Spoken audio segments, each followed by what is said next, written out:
The fall of Sodom and Gomorrah, a warning against inhospitality and cruelty.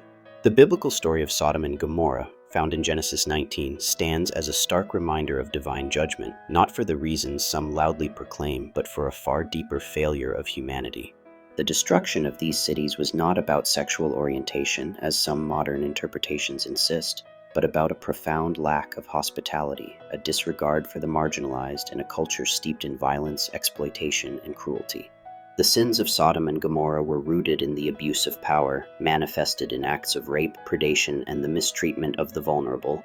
When a society fails to produce even 10 righteous people who show compassion, it risks becoming ash, a warning that echoes through time to our own cities today.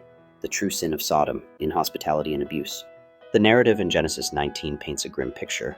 When 2 angelic visitors arrived in Sodom, the men of the city demanded to violate them, revealing a culture of predatory violence. This was not about consensual relationships, but about rape, a brutal assertion of dominance over strangers. Ezekiel 16:49-50 further clarifies the city's guilt. Behold, this was the guilt of your sister Sodom. She and her daughters had pride, excess of food, and prosperous ease, but did not aid the poor and needy. They were haughty and did an abomination before me. Yet, the abomination was not about love between individuals, but about a society that hoarded wealth, ignored the marginalized, and reveled in cruelty.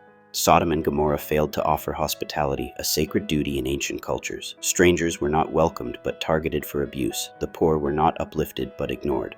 The powerful preyed on the weak, with no regard for justice or mercy. This was a society that celebrated predation, where the vulnerable, whether foreigners, the poor, or children, were exploited without remorse. The absence of even 10 righteous people, as Abraham pleaded for in Genesis 18, sealed their fate. God's judgment came as fire and sulfur, reducing the cities to ash, a testament to the consequences of a heart turned cold. A modern warning: are we the next Sodom? The story of Sodom and Gomorrah is not a relic of the past, but a mirror held up to our own time. If a land, your land, my land, allows cruelty to flourish, if it turns away the stranger, mocks the poor, or excuses the predator, it treads dangerously close to the same judgment. When a society fails to produce even a handful of people who treat others with compassion, it risks divine wrath, whether through metaphorical fire or the natural consequences of its own decay, be it social collapse, division, or even cataclysms like meteor strikes that mirror the biblical destruction. Today we see echoes of Sodom's sins in those who claim righteousness while acting with malice. When people reject immigrants, scorn those of different races, mock diverse beliefs, or vilify others' identities, they betray the very Christ they profess to follow. Jesus taught love for neighbor, care for the least, and hospitality to the stranger. In Matthew 25:40, he declares, "Whatever you did for one of the least of these brothers and sisters of mine, you did for me." To mistreat the marginalized, whether they are foreigners, the poor, or those with different faces or ways of life, is to mistreat Christ himself. Yet too many adorn themselves with the name of the Lord, while their hearts seethe with hate, their actions dripping with evil. The blasphemy of hate, a call to repentance. God sees the heart. No amount of religious rhetoric can mask a soul filled with contempt for his creations. Jesus warned in Matthew 7:22-23, "Many will say to me on that day, 'Lord, Lord, did we not prophesy in your name?' Then I will tell them plainly, 'I never knew you. Away from me, you evildoers.'" Those who claim to follow Christ but spew hatred, who excuse predators while condemning the innocent, who build walls instead of bridges, these are the ones who risk hearing those chilling words. The rise of movements like MAGA, when steeped in xenophobia, division, and disdain for the vulnerable, wears the blasphemies of Sodom like a crown. To wield the name of God while fostering hate is to mock the divine. It is not enough to profess faith. Actions must reflect the love and compassion of Christ.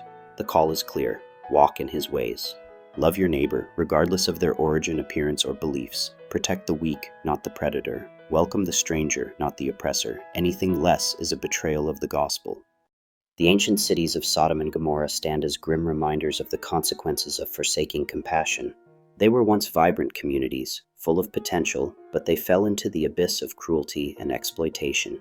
Today, we are challenged to reflect on the state of our own societies. If we allow malice to flourish unchecked, we risk inviting similar ruin upon ourselves, sealing our fate in the ashes of our indifference. The warning is clear: without compassion, destruction is not just inevitable, but self-inflicted. Consider the dynamics of our modern cities.